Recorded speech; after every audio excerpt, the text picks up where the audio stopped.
Peace and blessings, family. This is Brother Shareef with the Hour of Power. Go to Hour of Power, Shareef Hamid on YouTube. Subscribe and share the channel so we can continue to lift the mind, body, and soul of our people. We'll do a quick message tonight, give a recap of the historic opening of the Championship Community Center, led by our good brother Dominic Chapman and others. And we will give a short commentary on the disturbing news of a high school wrestler, black high school wrestler in New Jersey, who was basically forced to cut his dreadlocks off before or a wrestling match, or he would have had to forfeit the match. Very disturbing. So that's the topic and the agenda tonight for the Hour of Power. But always, in the name of God, the gracious, the merciful, we give him praise and thanks for his mercy and his goodness to the human family. If all the trees upon the earth were pens to write with, and if all the oceans were ink, and then another 7 oceans to add to its supply, the writing would still not be enough to explain the glory of God, for he's the exalted, all-powerful, all-wise. We confide in no other in our time of need, and we praise no other in our good fortune. He is one. And even if I lived to be 1,000, it would still not be enough to thank God for his many blessings and gifts. We thank God for the Metu Neter, oracles, scriptures, and writings that came thousands of years on the continent of Africa before any organized religion. We thank God for Moses in the Torah, Jesus in the Gospel, and Muhammad with the Quran. I greet everyone in words of peace. To my Christian family, praise the Lord. To my Muslim family, assalamu alaikum. To my Hebrew Israelite family, shalom. To my black conscious family, hotep. And to my people in the streets, what's good with you? It all means peace. So again, this is Brother Shareef with the Hour of Power. Go to Hour of Power, Shareef Hamid on YouTube. Subscribe and share so we can continue to lift the mind, body, and soul of our people. So before we get into these deep topics tonight, won't be long. I know it's a Saturday evening, and I know it's a holiday weekend where a lot of people are spending time with their families coming together, which is a good thing. It's good for families, you know, to come together, whether you believe or practice holidays or not. So I appreciate those taking time out of their schedule to listen to the Hour of Power. So I will try not to be long, but listen in on what we have to share. Before we get into the message, y'all kind of blends in. The Black Collective, they're going to have a Saturday Reading Academy that will start February the 2nd, 2019 through March the 9th, 2019. Place will be what we're getting ready to talk about, the Championship Community Center, 459 West King Street, from 11 to 1. From 11 to 1, February 19th through March the 9th, 11 to 1, 3rd grade through 5th grade. So again, at Championship Community Center, February the 2nd through March 9th, February the 2nd, 2019 through March the 9th, 2019, at Championship Community Center, 459 West King Street, from 11 to 1, 3 through 5, they will have a Saturday reading program, and it's designed to help children achieve on their reading level. They'll have written materials, cultural materials, technology, and Afrocentric based activities to help your child develop positive self-confidence along with rounded reading and comprehension skills. So this is definitely something that we need. Even though my boys are doing good with reading, I plan on having them participate, and I will get permission. I don't think it'll be a problem. I'm going to get permission from our brother Dominic and Mr. Kirkland and those involved with this program, and I'm going to see if I can incorporate my Saturday group at Bonnie Grimes Gym with what they're doing. We got to work together. I'm talking about that every Saturday at Bonnie Grimes Gym between the hours of 11 and 1. We have Alafia's teaching group, which is designed from children between the ages of 7 and 15. We do that every Saturday at 11 and 1. That's on the other side of town at Bonnie Grimes Gym.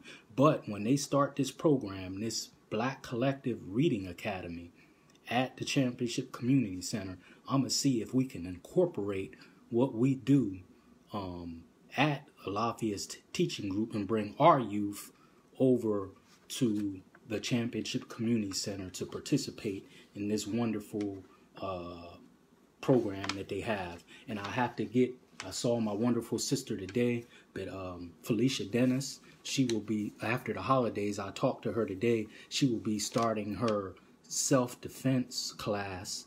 I had the honor and the privilege of viewing that the other day when I was there helping our good brother Dominic get ready for the historic opening today. She'll be starting her self-defense class at Championship Community Center after the holidays. I just have to get the exact time and days that she'll be doing that. So that's our sister Felicia Dennis with her self-defense class. And again, we have Alafia's teaching class at Bonnie Grimes Gym every Saturday between the hours of 11 a.m. and 1 p.m. But that's at Bonnie Grimes Gym.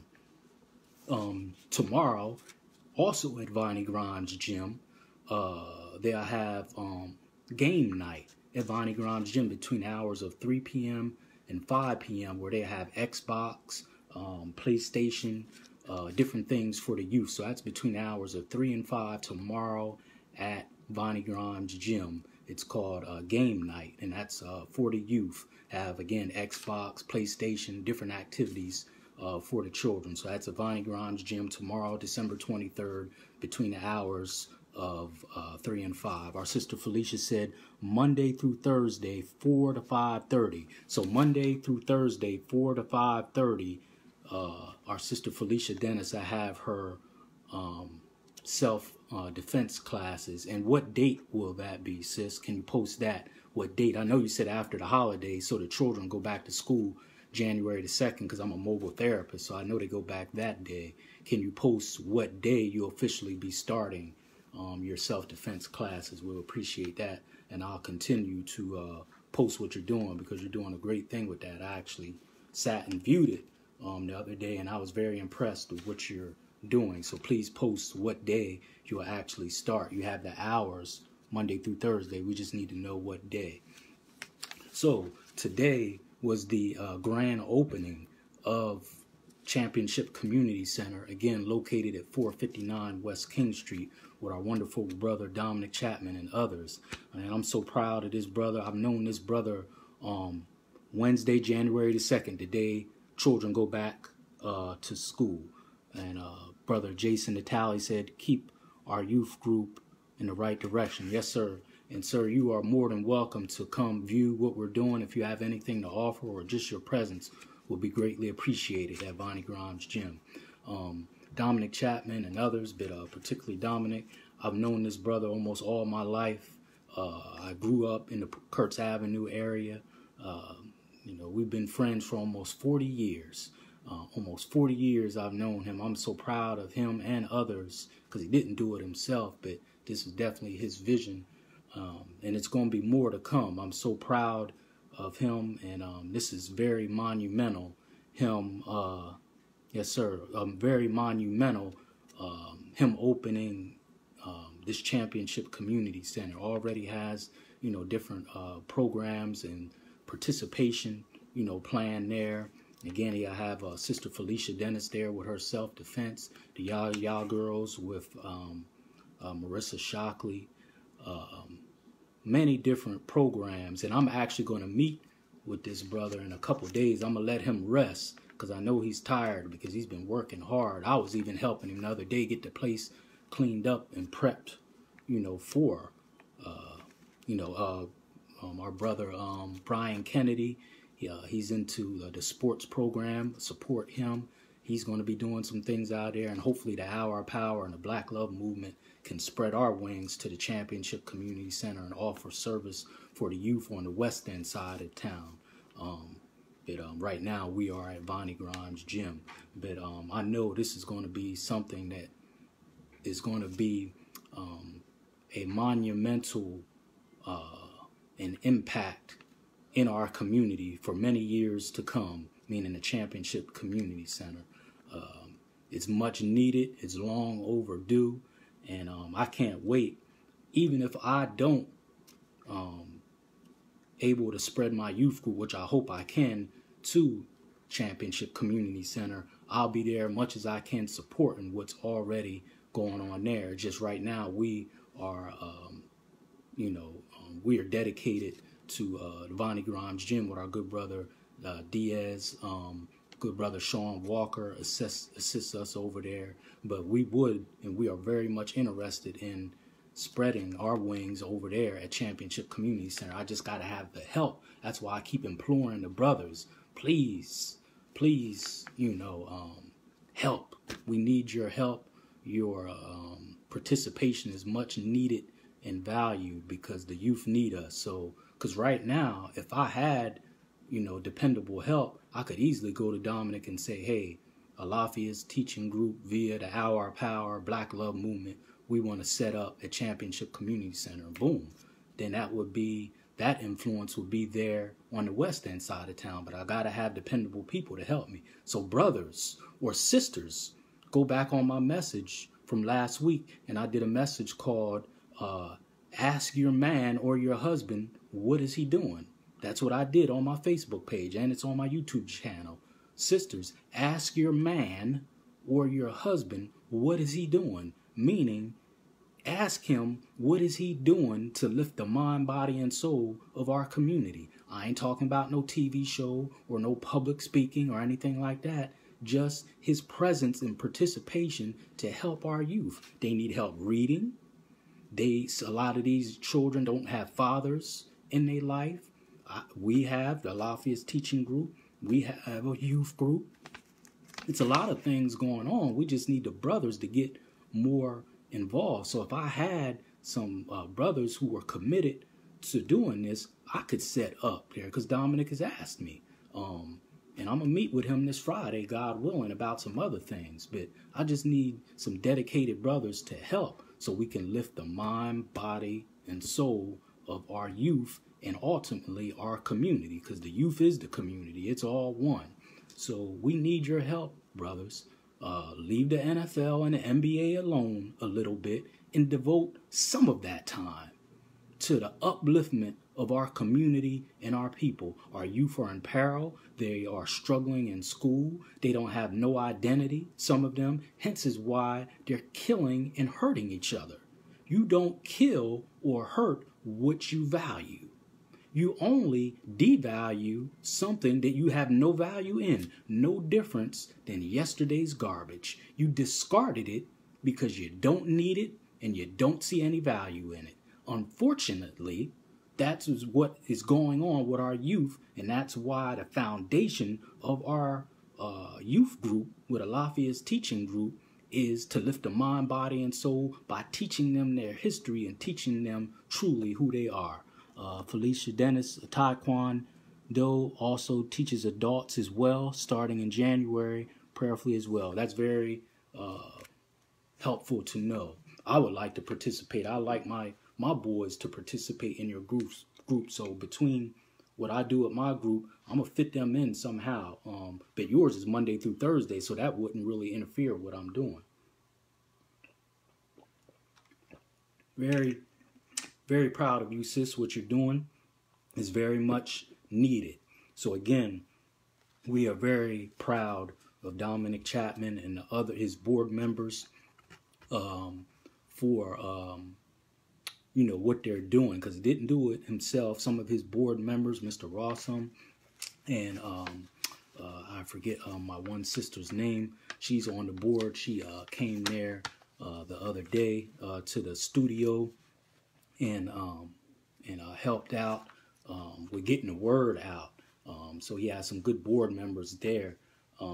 So again, we're so proud, and we will be supporting the Championship Community Center. Very monumental and historic. Now, the other thing we said that we would discuss is an unfortunate, another thing that we said that we would discuss, very disturbing news out of New Jersey, where a black wrestler by the name of Andrew Johnson, he is a wrestler for a New Jersey high school. I forgot to get the name of the high school. And he was basically forced to cut his dreadlocks. Well, he didn't cut them off. One of his coaches cut his dreadlocks off before a wrestling match. If he didn't comply with getting them cut off, he would have had to forfeit the match. And his name was Andrew Johnson. This is all over social media the last 1 or 2 days.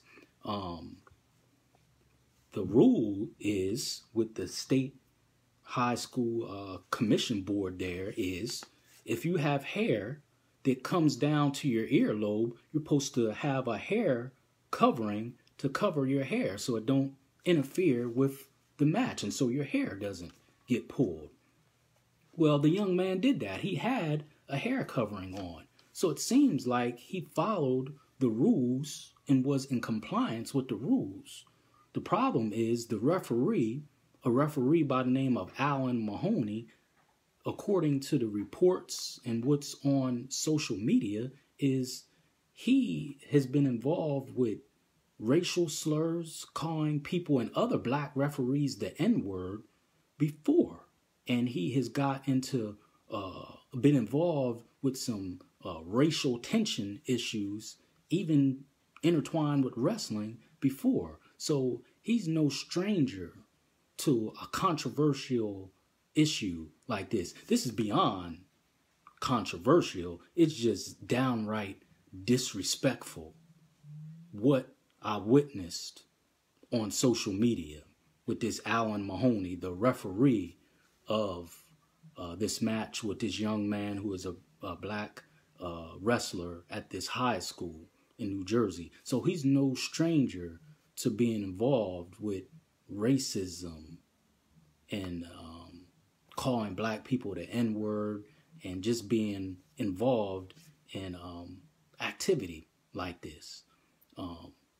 I could barely, watch that video.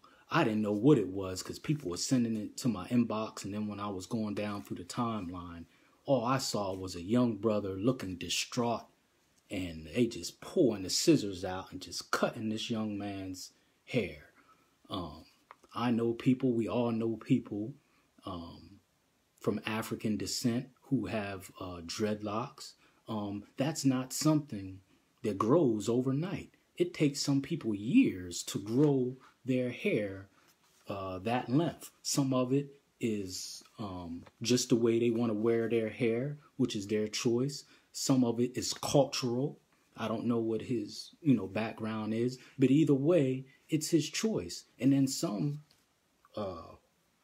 people on some of the feeds that I said that the referee didn't do nothing wrong and your hair does grow, giving all kind of excuses of why they publicly humiliated this young man. And what they did, it goes beyond them just cutting his hair, which is still humiliating. It goes beyond that. It goes deeper than that. And that's why Mr. Natali said the ref got slammed by an older brother. Yeah, I heard it. Again, that's why I mean he's been involved in some of these issues before, running his mouth and saying inappropriate things, about black people. So obviously he has a problem with black people. But what was witnessed on social media, this young brother being humiliated like that, it cuts way deeper than what we saw. Peace, Miss Watkins. I'm sorry I didn't get a chance to talk to you today, but we're proud of you. This is another person participating with the Championship Community Center, teaching and guiding our youth with reading and comprehension. So yes, Mr. Woodyard said deep is the story of Samson. Yes. But this is what the Hour of Power does. We try to give a different perspective on things that go on, current events in the past, to make us think. Again, it's not always rosy. It's not always rosy. I appreciate those who continuously support the Hour of Power and back me up on what we teach on this channel. But it's not always rosy because we don't live in a rosy world. We don't. I'm not creating any problems. I didn't do this. I'm just bold enough to speak on it. It was public humiliation, and it's historic, and it's traumatic what we witnessed. I encourage this book. We always bring our references. Get this book. Slavery, the African American Psychic Trauma. Slavery, the African American Psychic Trauma. Everyone knows that I deal with, I do mobile therapy, so I talk about these things. What's psychic? And I want you to relate how they embarrassed this young man, tried to embarrass him, and it could be traumatic, and it brings up and opens old wounds with our sojourn here in America under the illegal government that we're under. An illegal government that was set up illegally and who has been oppressing people from day one. They have no business running this government. It was set up illegally, meaning they are running an illegal government. No different if you obtained a driver's license without going to your local DMV. You go somewhere and you get someone to photocopy it, put the state of Pennsylvania on it, and you're masquerading as if you have a valid driver's license. And then you get pulled over and they notice that it's not valid. They don't say, we're confiscating your valid driver's license. You have an illegal driver's license, and we're going to confiscate it. They don't call it a driver's license. They say it's an illegal or an invalid driver's license because you obtained it illegally. You didn't go through the legal steps to obtain that license. Well, this government is the same. They obtained it and set it up illegally by bringing slaves from Africa here by force, and setting up, removing the Native Americans and us who were already here, and they set up an illegal government. Let's get that straight. Anyway, what does psychic mean? Because this was trauma, what they did to this boy. Pertaining to the mind or soul, mental distinguished from physical or psychological, sociological, psychic. What does that mean? Pertaining to the mind or soul, mental as distinguished from physical or sociological. Trauma, two words together. A severe emotional shock having deep, often long-lasting effect on the personality. This is from Webster's New Collegiate Dictionary. So again, psychic means pertaining to the mind or soul, mental as distinguished from physical or physiological. Trauma, a severe emotional shock having a deep, often long-lasting effect on the personality. Psychic trauma. This is what this book is about. The psychic trauma that we are still suffering from the effects of slavery. It's still there. It's still there. And what did they used to do? Even up to just less than 100 years ago, they're still lynching us. They're still lynching us. Look at this. I've talked about this book before. Without Sanctuary. Look what they did to this man. And look at the onlookers. To send a message, if you even think about bucking up against us, this is what you get. And look at all the people who supported this horrific, inhumane act. This is the lynching of Jesse Washington, May 16th in Waco, Texas. I know it's graphic, but I told you viewer discretion is advised. Barbecue charred him, and then they made a postcard out of it. Look at all those onlookers for the lynching of Jesse Washington. What does that have to do with what happened to the young man? Psychic trauma. They publicly embarrassed him for not only the people that was there, but all the onlookers on social media. We may not publicly, for the most part, be able to do this to you, to dehumanize you, to put fear in you. We may not be able to necessarily get away with this tactic, which is to dehumanize you, demasculate you. But we will settle, so to speak, to dehumanize you and demasculate you and to let you know who is in charge with cutting off your hair. And everyone is going to be there and they're going to watch. They're going to watch. And ain't nothing the hell you can do about it. Now, we'll complain on Facebook and throw a little adult-sized temper tantrum for a week, if that. And with Christmas coming up in a few short days, our memory will really get short because of Santa Claus. Our memory will really get short. But we're going to demasculate you, dehumanize you, and embarrass you in front of many onlookers, because many people saw it on Facebook and social media. Even when the young man followed the rules, because remember they said if your hair comes to your earlobe, you must have a hair covering on. He had a hair covering on. So what was the problem?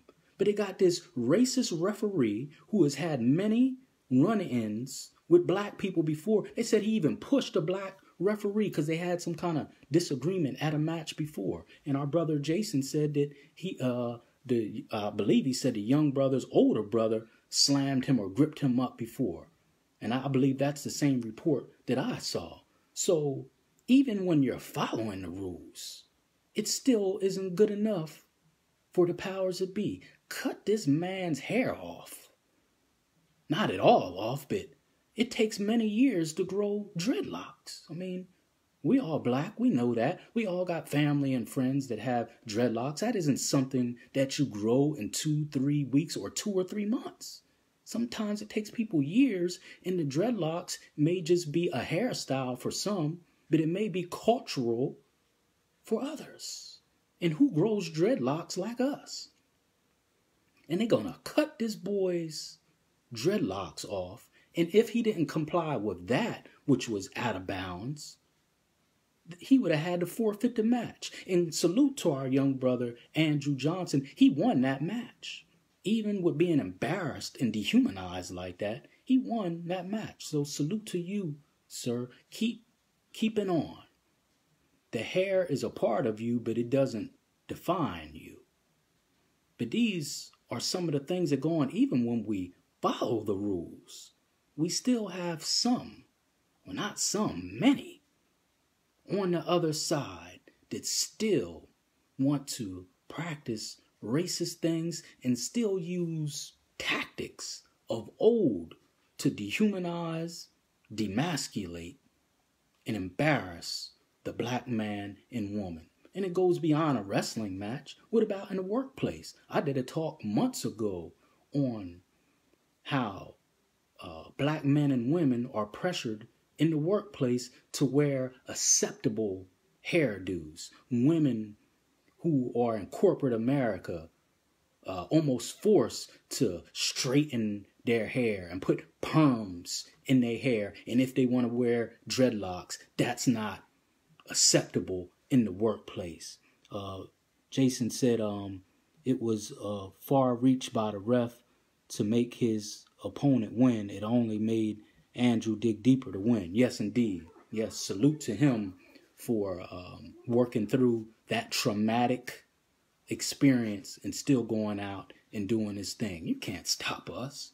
Can't stop us. The Most High is behind us. We just have to realize that and know the power that we have. That's all. That's all. Keep on moving on, bro. I know that had to be traumatic, and that's why I shared this book, Psychic Trauma, because we are still suffering from things that have happened to us before. And the same tricks are still being used. It's just many of us aren't connecting the dots. And it's such a hard truth and a pill to swallow. Many of us rather not touch it. We rather not touch it. They're looking to get the ref fired. They probably will fire him just for him to go to another school district and do the same thing.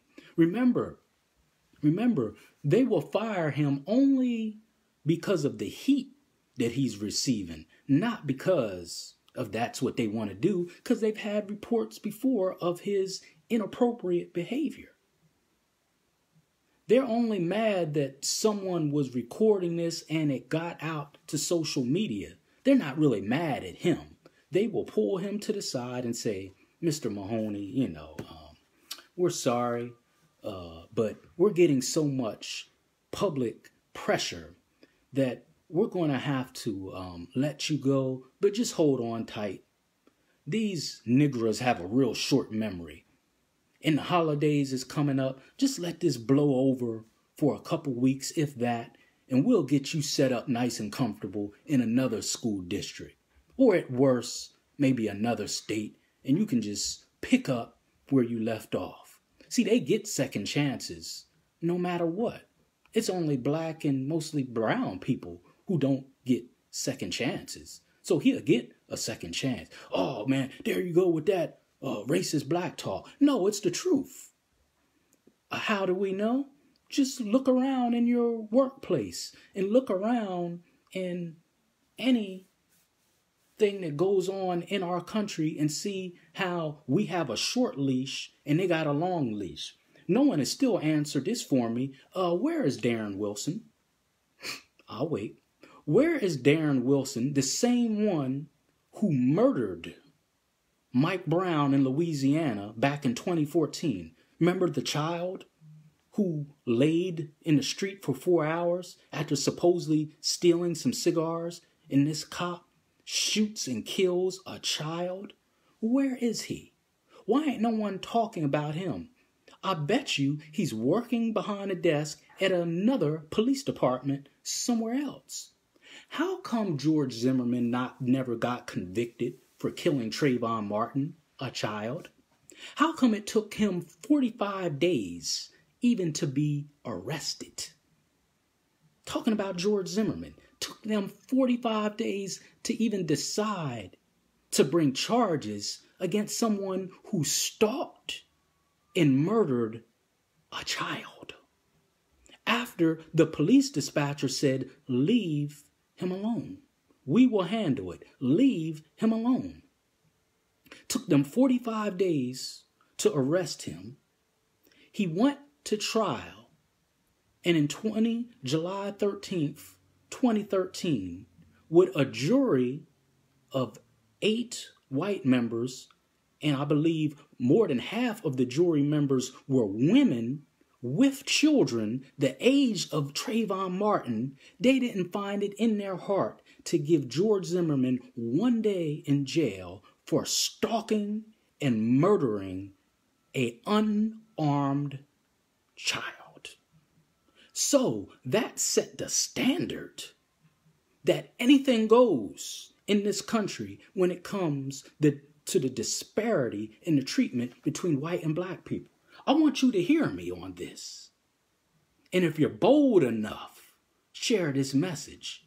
That set the standard in the bar, unfortunately, that anything goes, especially in law, when it comes to the disparity and justice with black people. Meaning, if we let a man off for stalking and murdering an unarmed child who did nothing, an unarmed child walking to the store to get an iced tea, unarmed, not bothering anyone, walking back to his house, didn't bother anyone, unarmed. This man, if we can call him that, decides to call the police. The dispatcher clearly tells him, leave him alone. We will handle it. He ignores that, stalks the child, rose up on him, most likely got his behind whooped, pulls out a weapon and discharges it into a child. If we can let him off for such a clear-cut case, we can now get away with anything, including murder. That set the standard. Why do you think so many cases after that with unarmed black men, women, and children, Sandra Bland, Eric Gardner, and on and on and on, hardly no charges have been filed against the police? Because that case in 2012 in Sanford, Florida, set the standard that anything goes when it comes to the murder and the execution of black people. So what's cutting off someone's dreadlocks? Hell, we let someone off for murdering a child, an innocent child. So what's some dreadlocks? That's not bad at all. I want you to hear me on this. They set the standard. We are in danger every day. That set the standard, and that flew over most people's head. And most of the jurors were women who have children. Most of the jurors who found him guilty were white women who have teenage children, and they didn't find it in their heart to give him 1 day in prison. That set the standard. Anything goes. So what does it mean, really, if I cut off someone's dreadlocks? All they're going to do is move him to another school district. You know how big the state of New Jersey is? Or he may move to another state, but he'll get another job doing the same thing.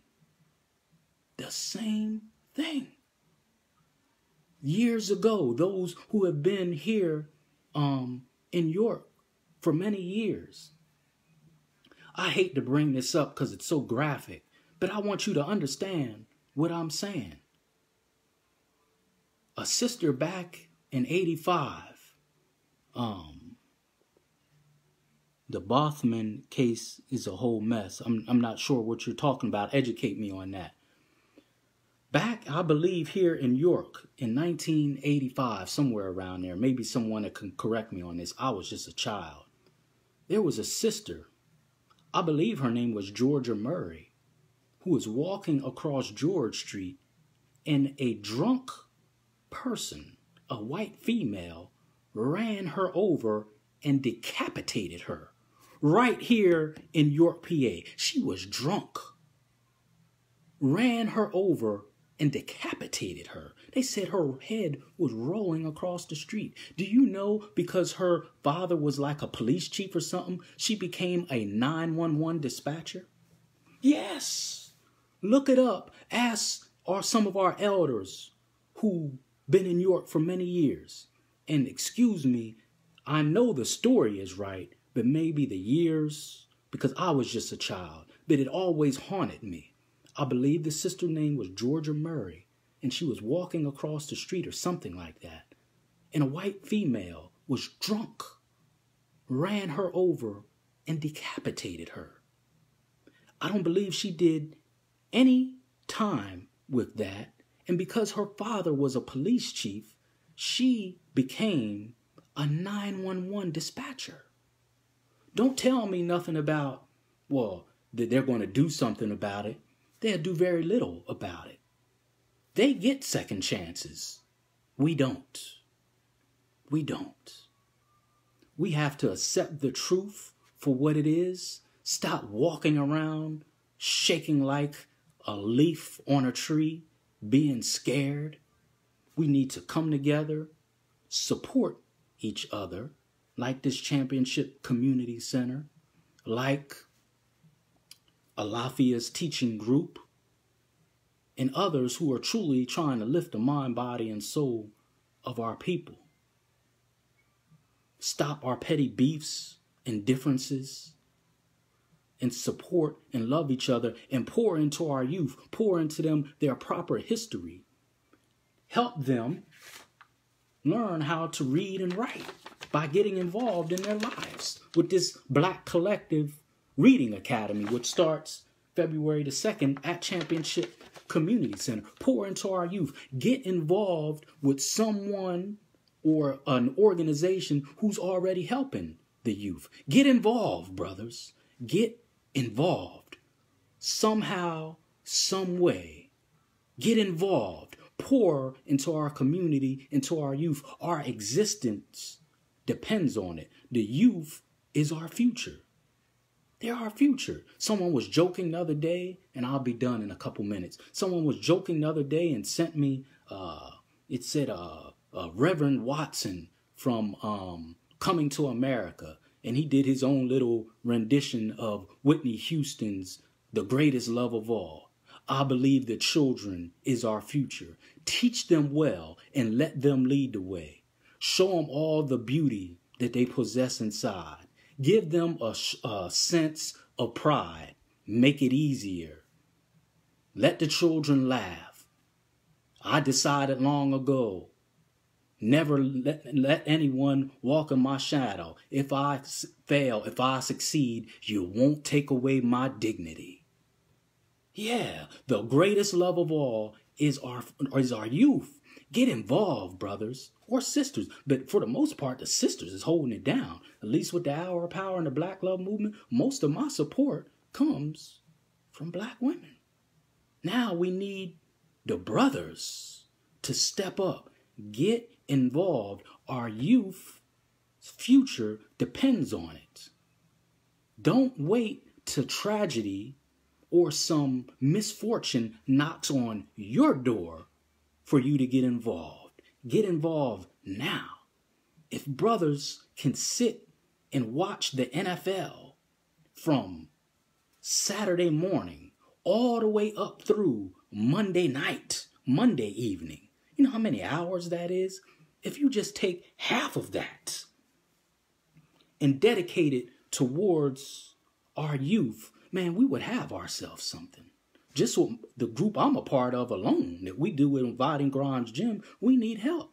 If we had some brothers who were committed, I could set up the youth group at Championship Community Center next week. Dominic is waiting on me. But I don't have anyone. I have to make sure everything is going all right at Vonnie Grimes Gym, because that's where our commitment is now. But what we're teaching and how we're putting it down unapologetically, that should be duplicated on the West End side of town. But I don't have any brothers to help me out. Not that I know of. We want to help. We ain't trying to make you feel bad, but bad enough. Bad enough. Get involved. This is how we can prevent these things from happening, because once they see all of us are on board, and if you mess with one of us, you're going to have to deal with the whole beehive, and we have to be consistent. We can't throw no adult-sized temper tantrum about this boy dreadlocks being cut off and then forget about it next week and then off to the next misfortune or tragedy in our community. We have to stay consistent. This man, this referee, this Alan Mahoney, who forced him to cut off his dreadlocks or he was going to have to forfeit, he will get another job right there in the state of New Jersey. They'll just move him to a different district. Just like Darren Wilson, the child killer of Mike Brown, is probably behind some other police department desk working. He's eating somehow. Where is he? He's eating somehow. He got a roof over his head somewhere. Where? No one ain't talking about it. And didn't give George Zimmerman 1 day in prison for killing an unarmed child. So if that standard has been set, unfortunately for us, if that standard has been set that we can let a man, I want you to hear me and hear me good on this. If they set the standard, which they have, that we can let a man off for killing and stalking and discharging a weapon in an unarmed innocent child, we can get away with anything. Anything goes. That's the standard that they set in 2013 with the not guilty verdict of George Zimmerman, and it flew over most people's head. That's the standard. That's why So many case after case, Eric Gardner, Sandra Bland, no case or no charges are hardly even filed, more or less found not guilty. You got to go to trial to be found not guilty. Many of these cases ain't even going to trial because the standard was set with the not guilty verdict of George Zimmerman for the inhumane killing of Trayvon Martin. If we can get away with that, we can get away with anything. So now there's no use of us whining and having a pity party. They're going to do what they're going to do.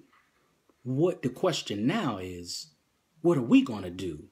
Are you going to turn a blind eye to the obvious racism and attempted genocide and extermination of black and brown people, acting like it ain't going on, shaking like a leaf? Or are you going to get some heart and some testicular fortitude for the brothers and stand up for our people? We are in danger. We are in danger. But all we got to do is stick together and we can begin to turn this around. Finishing out, don't have the grandpa attitude and outlook on things when it comes to helping our people. Meaning, I've quoted this before and I'm going to quote it again. The grandpa attitude is grandpa from the movie Get Out back in 2017, where Chris, who was the star of the movie, was hypnotized by that demon the night before, setting him up for the kill, put him in the sunken place. Grandpa was already a victim of this killing ground that they had developed, kidnapping black men off the street to harvest their organs, which is really going on. But anyway, Chris went up to him and said, I'm just introducing myself to you. I've seen you around. My name is Chris. And he said, yeah, seems like you was in a little daze last night. He already knew what they were doing to him because he was a victim of it. He said, but let me get on back to work and mind my own business. That's what Grandpa said. He said, let me get on back to work now and mind my own business. What's the subliminal message in that? It's going on every day in the black community. Never mind a little girl is being sexually abused by a 36-year-old man at a school, a 13-year-old girl. I seen it. I witnessed it. But never mind. Let me get on back to my business now and get on back to work now and mind my own business. Never mind, I know all these things are going on in the community. Our children can't half read, flunking out of school, don't have a father in their life, killing each other. Never mind that. Let me get on back to work now, or let me get on back to LeBron now. Let me get on back to Todd Gurley now and with the Rams and the Eagles and the Lakers and whoever else. Let me get on back to watching football and get on back to work now and mind my own business. You see the deep subliminal message in that? Let me get on back to work now and mind my own business. No, the youth are our business. They are our future. I believe the children are our future. Teach them well and let them lead the way. Show them all the beauties that they possess inside. Very nice, Whitney Houston, but do we really believe what our sister was saying to us? The greatest love of all is our youth. Get involved. Get involved. Our youth's future depends on it. I leave you in peace as I came. Assalamu alaikum.